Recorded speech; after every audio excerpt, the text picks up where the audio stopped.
नहीं है। हम यही कह रहे हैं कि इंसाफ करो, हमको इज्जत दो, और हम ये कह रहे हैं कि हमारे मुकद्दर के फैसले हम करेंगे। हम तुम्हारे गुलाम नहीं है। हम बराबरी चाहते हैं, हम हिस्सेदारी चाहते हैं। क्या आप बराबरी चाहते हैं? क्या आप हिस्सेदारी चाहते हैं? तो लगाइए मेरे साथ नारा, सीमांचल जिंदाबाद, सीमांचल जिंदाबाद, सीमांचल जिंदाबाद। मेरे अजीज दोस्तों और बुजुर्गों, आइए और मंदिर के उम्मीदवार को कामयाब करिए। बिहार विधानसभा चुनाव नजदीक आते ही सभी पार्टियों ने अपना चुनावी बिगुल फूंक दिया है। खासकर सीमांचल के इलाके में चुनावी सरगर्मी काफी तेज हो गई है। इस सरगर्मी को और हवा देते हुए AIMIM प्रमुख असदुद्दीन ओवैसी अपनी सीमांचल न्याय यात्रा के तहत आज तीसरे दिन पूर्णिया पहुंचे। यहां उन्होंने डगरुआ प्रखंड अंतर्गत बिलगच्ची चौक समीप एक विशाल जनसभा को संबोधित किया। जुम्मे के व्यस्तम दिन पर भी AIMIM प्रमुख असद ओवैसी को सुनने हजारों की तादाद में समर्थक जनसभा पहुंचे, जहां ओवैसी ने कोसी सीमांचल में AIMIM को मजबूत करने के लिए एकजुटता का संदेश दिया। जनसभा से पूर्व असद ओवैसी ने गुलाब बाग स्थित मेफेयर में प्रेस को संबोधित किया। इस दौरान उन्होंने आई लव मोहम्मद विवाद पर एक बार फिर प्रतिक्रिया दी। उन्होंने कहा कि इसमें कौन सी एंटी नेशनल बात है। वहीं उन्होंने बीजेपी पर तंज कसते हुए कहा कि अब बीजेपी के लिए मुगले आजम फिल्म का गाना प्ले करना पड़ेगा। हैप्पी बर्थडे मोदी सही है तो आई लव मोहम्मद में एंटी नेशनल जैसी बात कहां से आ गई। प्रेस वार्ता के दौरान उन्होंने भारत पाकिस्तान मैच होने पर भी आपत्ति जताई है। ओवैसी ने कहा कि भारत पाकिस्तान का मैच नहीं होना चाहिए। जिन्होंने हमारे लोगों की जान ली, उनके साथ क्रिकेट कैसे खेल सकते हैं। वहीं पूर्णिया में संबोधन के दौरान असद ओवैसी ने तेजस्वी यादव पर भी जमकर तंज कसा। उन्होंने कहा कि महागठबंधन में शामिल होने के लिए हमने लालू को पत्र लिखा, लेकिन उनका कोई जवाब नहीं आया। मोहब्बत कभी एक तरफा नहीं होता। साथ ही इस दौरान ओवैसी ने PM मोदी से रिक्वेस्ट करते हुए कहा कि आपकी मुंह बोली बहन बांग्लादेश से दिल्ली में आकर बैठी हुई है, उनको पहले सीमांचल लाइए। उन्होंने कहा कि सीमांचल की जनता भोली है पर बेवकूफ नहीं। NDA सरकार की निरंकुश और तानाशाही शासन से लोग अब त्रस्त हो चुके हैं। यहाँ के लोग इस बार मोदी को मुंह तोड़ जवाब देने के लिए तैयार हैं।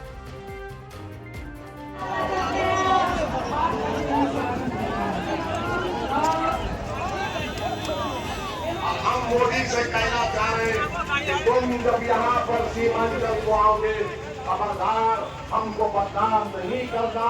पसमंद रखा, नीतीश और मोदी तुमको जवाब मिलेगा। अरे हमको इल्जाम लगाया जाता है हम पर कि हम वोट काटते हैं, हम फुला करते हैं। मेरे भाई, हम किसी को काटते नहीं, हम जोड़ते हैं। मरकज हम लोग सब पूर्णिया में है और जनाब बैरिस्टर ओवैसी साहब इस वक्त 4 रोजा दौरे पर आए हैं। न्याय यात्रा सीमांचल में न्याय यात्रा के तहत आए हैं। ये कारवान इंसाफ है जो 2 दिन अपना मुकम्मल कर चुका है और 2 दिन बाकी है। आज बायसी और अमोर का दौरा होगा पूर्णिया जिला में और कल इंशाअल्लाह कटिहार का दौरा होगा। दरअसल ये कारवान इंसाफ या न्याय यात्रा सीमांचल के साथ हो रही मुसलसल नाइंसाफी के खिलाफ है। सीमांचल के दलित, मुस्लिम और दूसरे समुदाय के लोग हैं जिनकी प्रति व्यक्ति आय कम है। सीमांचल में इंफ्रास्ट्रक्चर का डेवलपमेंट नहीं हुआ है, कल कारखाने नहीं लगे हैं। मोदी के सरकार में हो या उससे पहले के सरकार में हो, नीतीश के जमाने में हो, उससे पहले में हो, सब लोगों ने हमारा वोट लिया, हमारी वाजिब हिस्सेदारी किसी ने नहीं दी। उसके खिलाफ लड़ रहे हैं कि सीमांचल डेवलपमेंट काउंसिल बनाओ और यहाँ पर पूर्णिया में हाईकोर्ट का बेंच और डिफरेंट हमारे और मुतालबात हैं, उसको लेकर लड़ रहे हैं। दूसरा मामला है कि अक़लियतों के साथ पूरे मुल्क में जुल्म हो रहा है और बिहार में भी लोगों के साथ जुल्म हो रहा है, कत्ल हो रहा है। हम उसके इंसाफ के लिए उठे हैं। हम इसके इंसाफ के लिए भी उठे हैं कि जो पार्टियां अपने आप को सेकुलर कहती हैं और हमें सेकुलर वोटों के बिखराव का जिम्मेदार समझती हैं, मैंने उनके सामने में प्रपोजल दिया कि सेकुलर वोटों को बिखरने मत दो और कम्युनल फोर्सेस के साथ मिल के लड़ो, और उन्होंने भी हमारे प्रस्ताव को ठुकरा दिया। हम उसके खिलाफ भी जनता के सामने में इंसाफ के लिए आए हैं। ये इंसाफ यात्रा का मेन मोटो है। हम इस्तकबाल करते हैं अपनी सीमांचल की धरती पर अपने कौमी सदर जनाब बैरिस्टर ओवैसी साहब का, और वो आपसे रूबरू। सर कुछ पूछना है तो पूछ लीजिए बारे बारे। उसकी परिणति कहाँ तक पहुंची? देखिए, उसका बैकग्राउंड ये है ये बिहार के जो अपॉलिटिकल कई लोग हैं जो ये गलत फहमी का शिकार थे कि असदुद्दीन ओवैसी अलायंस नहीं चाहता है।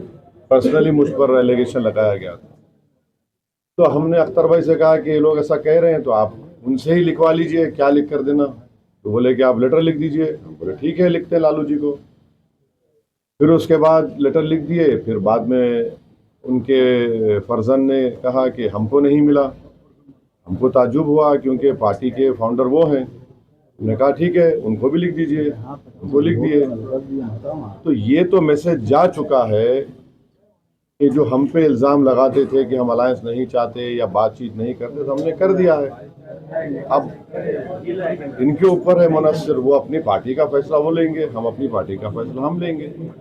क्या कारण लग रहा है आपके? हाँ, तो बिल्कुल, जब दोस्ती का हाथ अख्तर उल ईमान ने आगे बढ़ाया है, अगर आप उसको कमजोरी की निशानी समझेंगे तो हमको तो हम पॉलिटिकल पार्टी है, चुनाव लड़ना पड़ेगा। जब चुनाव लड़ेंगे तो जीतने के लिए लड़ेंगे। हर पार्टी जीतने के लिए लड़ती है ना, दोस्ताना मुकाबला तो नहीं होता। मुकाबला होगा, जमहूरियत है, तो हम तो जीतने के लिए मुकाबला करेंगे। क्या कारण लग रहा है आपके मोहब्बत को कबूल नहीं कर रहे थे तेजस्वी? भाई देखिए, मोहब्बत जो होती है ना, वो नौजवान लड़के लड़की में पिक्चरों में अच्छा लगता है। सियासत में एक तरफा मोहब्बत नहीं हो सकती है, तो नहीं होगी, होगी तो होगी। पुराने आपके जो विधायक हैं अगर घर वापसी करना चाहेंगे तो क्या उनका स्वागत करेंगे? हाँ, पुराने जो विधायक आपके जो चले गए, देखिए, अगर घर वापसी करना चाहेंगे तो उस पर क्या करें? आपको किसी ने बातचीत की क्या घर वापसी के लिए? नहीं, अगर नहीं, आपसे बातचीत की तो बता दीजिए हमारे अध्यक्ष राजनीति जी में को। ऐसा होता है सर, कभी यहाँ हाँ हाँ, नहीं, अगर आपको बताया गया कि घर वापसी करना चाह रहे हैं, तौबा करना चाह रहे हैं, तो बता दीजिए, अख्तर भाई सोच लेंगे। आई लव मोहब्बत की जगह पे एक आई लव महादेव संगठन, हिंदू संगठन बनाया है, क्या कहेंगे आप? बहुत अच्छा है। आपका नाम क्या है सर? स्मिथ। हाँ, स्मिथ नाम होगा। आई लव स्मिथ में करूंगा। इसमें कौन सा एंटी नेशनल बात है? इसमें कौन सा वायलेंस का प्रमोशन का बात है? जब लव से लव आ रहा है तो उसमें आपको तकलीफ क्यों हो रही है? इसका मतलब आप लव के खिलाफ है, आप मोहब्बत को मानते ही नहीं है। वो मुगल आजम का गाना था, जिंदाबाद जिंदाबाद मोहब्बत जिंदाबाद, दोबारा प्ले करना पड़ेगा इन लोगों के लिए। देखिए, एक बात प्लीज समझिए, आर्टिकल 25 संविधान में क्या, फ्रीडम ऑफ रिलीजन। अगर मैं जिसमें मुझे मोहब्बत है, और मुसलमान उस वक्त तक मुसलमान नहीं होता जब तक कि वो प्रॉफिट मोहम्मद को अल्लाह का आखिरी नबी रसूल ना माने, और उस वक्त तक उसका ईमान मुकम्मल नहीं होता जब तक कि वो दुनिया में तमाम चीज़ ज़्यादा प्रॉफिट मोहम्मद को चाहे। ये संघ परिवार और आरएसएस बीजेपी के लोग कभी सोच भी रहे हैं कि भारत में 18-19 करोड़ मुसलमान रहते हैं, जो सब कॉन्टिनेंट हो या एशिया में सबसे ज्यादा यहां पर रहते हैं। आप क्या मैसेज दे रहे हैं दुनिया को? क्यों ऐसा कर रहे हैं भारत के बारे में आप लोग? अरे सोचो थोड़ी देर के लिए। लव की बात हो रही है, और उत्तर प्रदेश में एडीजीपी साहब कह रहे हैं कि नहीं, हमारे सरकार ने कहा कि नया पोस्टर नहीं लगेगा। Happy birthday prime minister allowed होगा, happy birthday chief minister allowed होगा। तो फिर आप एक कानून बना दीजिए कि इस देश में कोई लव की बात करेगा ही नहीं, तो पहले हॉलीवुड बैठ जाएगा। क्या होगा, कहां जाएंगे हम? अरे मोहब्बत की बात हो रही है, मेरा फेथ है, आपका फेथ है, आपका फेथ है। भारत की खूबसूरती यही तो है कि भारत हर मजहब को मानने वालों को मानता है, जो नहीं मानता खुदा को उसको ही मानता है भारत। तो ये तो अजीब है कि ये लव के खिलाफ है ये लोग। पाकिस्तान को एक जो है has been given a long rope for their propaganda। हमने पार्लियामेंट में खड़े होकर भारत सरकार ऑपरेशन सिंदूर के डिबेट में हमने, जहां पर हमारी फौज की कामयाबी पर मुबारकबाद दी, हमने भारत सरकार, मोदी सरकार से कहा कि मत खेलिए क्रिकेट मैच। ठहरिए, क्यों मत खेलिए? क्योंकि मोदी जी बहैसियत प्रधानमंत्री ने कहा कि पानी और खून एक साथ नहीं बह सकता, बातचीत और आतंकवाद एक साथ नहीं हो सकता। हमने पार्लियामेंट में खड़े होकर कहा कि आपका जमीर मर चुका है क्या? आप कैसा क्रिकेट मैच खेलेंगे उनके साथ? अगर हम ये एशिया कप नहीं खेलते या क्रिकेट मैच नहीं खेलते तो कोई आसमान तो सर से गिरने वाला नहीं है। हम जब पानी रोक रहे हैं 80%, और वो पानी का क्या है, Indus water treaty bilateral treaty है, तो बीजेपी जो जस्टिफिकेशन देती है कि हम बायलैटरल नहीं खेल रहे हैं, हम मल्टीलैटरल के, तो पानी क्यों रोक रहे हैं फिर आप? हमने ट्रेड क्यों बंद किया? डायरेक्ट इनडायरेक्ट ट्रेड हमने बंद कर दिया। पाकिस्तान के एयरक्राफ्ट हमारे इंडियन एयर स्पेस में नहीं आ सकते, उनकी कश्ती हमारे पानी में नहीं आ सकती। तो ये तो हिपोक्रेसी है, hypocrisy of the highest order है। बीसीसीआई को कितने पैसे मिलेंगे? 1000 करोड़, 1500 करोड़, 2000 करोड़। हम बीजेपी से पूछना चाह रहे, जो 26 लोगों को सर पर इसलिए गोली मारी गई आतंकवाद जो पाकिस्तान से आए थे कि वो हिंदू थे, तो 26 लोगों की जान की कीमत कितनी है बता दीजिए। हम 1000 करोड़ है, 2000 करोड़ है, 3000 करोड़ है, बता दीजिए देश को। सर सीमांचल को किस तरह देख रहे हैं?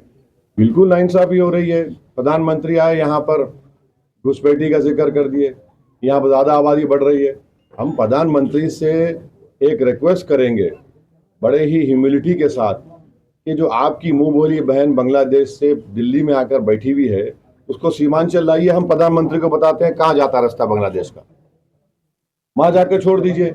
और प्रधानमंत्री जो है, आप जाकर देखिए बॉर्डर का इलाका जो है, आप वहां पर खड़े रहकर देखिए। बांग्लादेश का दिखता इलाका जहां पर चीन एयर स्ट्रिप बना रहा है, उसकी बात ही नहीं करते प्रधानमंत्री। पड़ोस नेपाल में पूरा तख्ता पलट दिया गया, उसकी बात ही नहीं करते। कैसे हो गया? हमारे पड़ोस में 2 रिवॉल्यूशंस आ गए, हमको पता ही नहीं है। मगर प्रधानमंत्री को लगता है कि यहाँ पर सीमांचल में घुसपैठी आ रहे हैं। 65 लाख नाम इलेक्शन कमीशन में जो भी रीजन था निकाल दिए, कौन सा घुसपैठी निकला उस बताओ। तो ये सीमांचल की जनता को बदनाम करने की एक साजिश है, हम इसका कंडेम करते हैं। और सीमांचल की जनता ये जो तोहमत लगाई जा रही है उसका जवाब इस चुनाव में देगी बीजेपी। देखिए जनाब सचिन पायलट साहब ने बात कही है तो हम उनका शुक्रिया अदा करते हैं, मगर वो कितना इन्फ्लुएंशियल है, कितना कर सकेंगे नहीं मालूम। मगर आप तमाम की इत्तला के लिए, जब वाइस प्रेसिडेंट ऑफ इंडिया का इलेक्शन हो रहा था, मेरा तो एक ही वोट था। किसको वोट दिया हमने जाकर जस्टिस सुदर्शन रेड्डी साहब को वोट दिया। उस वक्त क्या हो गए? हम दूध के धुले हो गए।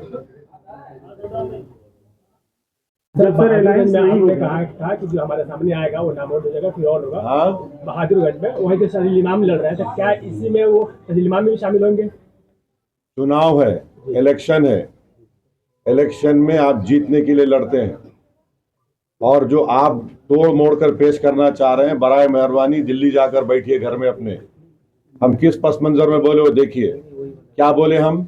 जो हमारी पार्टी से भाग गया, किसके पास भागा वो देखना चाहिए। आर्टिकल 370 हमने तो प्राइवेट मेंबर्स बिल डाला था पार्लियामेंट में, वो अगर आएगा तो सीमांचल का डेवलपमेंट क्या प्रायोरिटी क्या होगी वो काउंसिल डिसाइड करेगा। क्या यहाँ पर आपका मखना का क्या रेट मिल रहा है बताइए? यहाँ पर मकाई का मामला क्या रेट मिल रहा है बताइए? एम्स क्यों नहीं आता यहाँ पर? गया में जो इंडस्ट्रियल पॉलिसी यहाँ पर क्यों नहीं आती? एक बेंच खोलिए हाईकोर्ट का यहाँ पर। तो दिल्ली से फ्लाइट अरे एक बिल्कुल नहीं है, अहमदाबाद की हो गई। अब ये बताइए कि एएमयू का एक छोटा सा दो कोर्सेज का उसको भी आप बंद करना चाहते हैं। पानी आता है, जमीन कट जाती है। हम खुद चश्मदीद गवाह हैं, हम देख चुके हैं। अख्तर भाई साहब जाके रिलीफ बांटे थे एक बार। पुल नहीं है, पुल बनता है तो नदी में धंस जाता है। ये इशूज है सीमांचल के।